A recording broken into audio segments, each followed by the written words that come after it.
1 year ago. And I can tell you that while everybody in the room was nervous, I was cool as a cucumber. At least that's what I tell myself.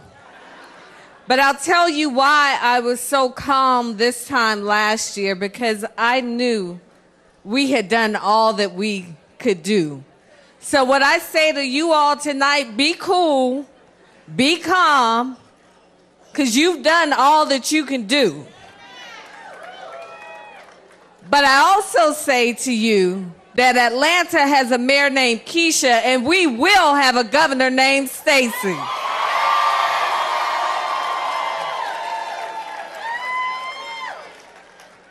When I walked into this room last year, I walked through the kitchen.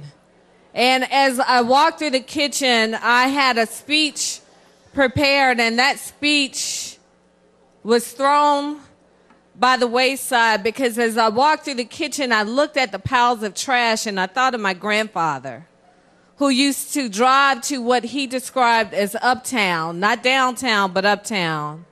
And he would come into this hotel and other buildings downtown, and he would haul the trash out. And he would haul the paper out. And what I said to the crowd last year was that one man's trash was my granddaddy's goal. And because he did for me, I was able to stand and go into a runoff to become the 60th mayor of this city. And the reason I'm so excited about Stacey Abrams becoming our next governor is because I know that she knows what it's like to have parents, to have grandparents, to haul away trash, to work so that you can stand to become the next governor of the state of Georgia. And so for all of the people in this hotel tonight, for those who are serving us, for those who will come and clean up after us, for those who are hauling the trash out of the back door, that's what this race for governor is all about.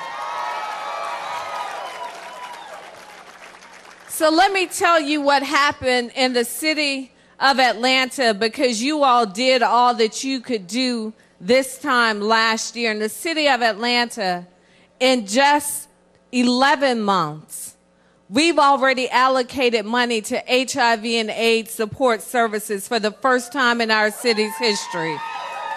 We've already eliminated cash bail bonds in the city of Atlanta, so no longer do you stay in jail because you're simply too poor to pay. We stood up to Donald Trump and we closed our city jail to ICE,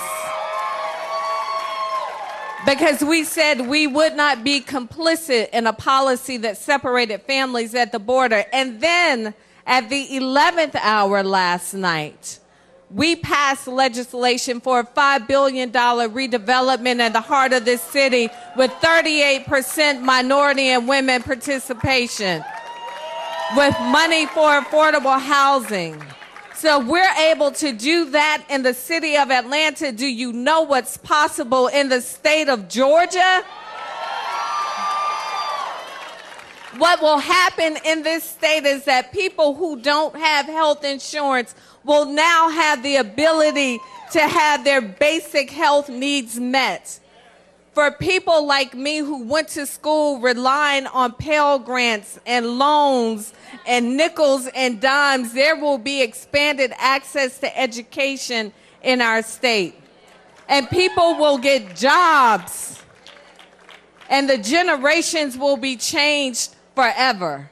So know that as you all are in this room tonight, that you are already making history, because the eyes of the entire world are on the state of Georgia tonight.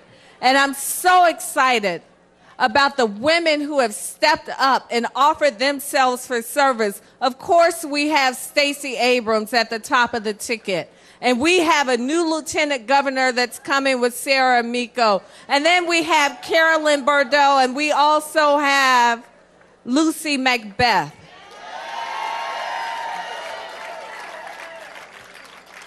So know that in this state, as Reverend Warnock prayed with us almost a year ago when he said, may Atlanta show America how to be America again, know that Georgia will show America how to be America again. But also know that tonight is just the beginning. The real work continues, and all across this great state, we have Keishas looking to us to make a difference. We have Khalid's looking to us to make a difference. We have Malik's, we have Michael's, we have Sarah's, we have little Lucy's, and we have little Stacey's saying that they can do it too. This morning when I got ready to leave the house, my 8-year-old daughter cried. And she cried because she realized I had voted early and I didn't take her with me. And what she said was, I was supposed to vote too. And I said, well, I only thought you voted when Mommy was on the ballot. But I was so excited because she cared.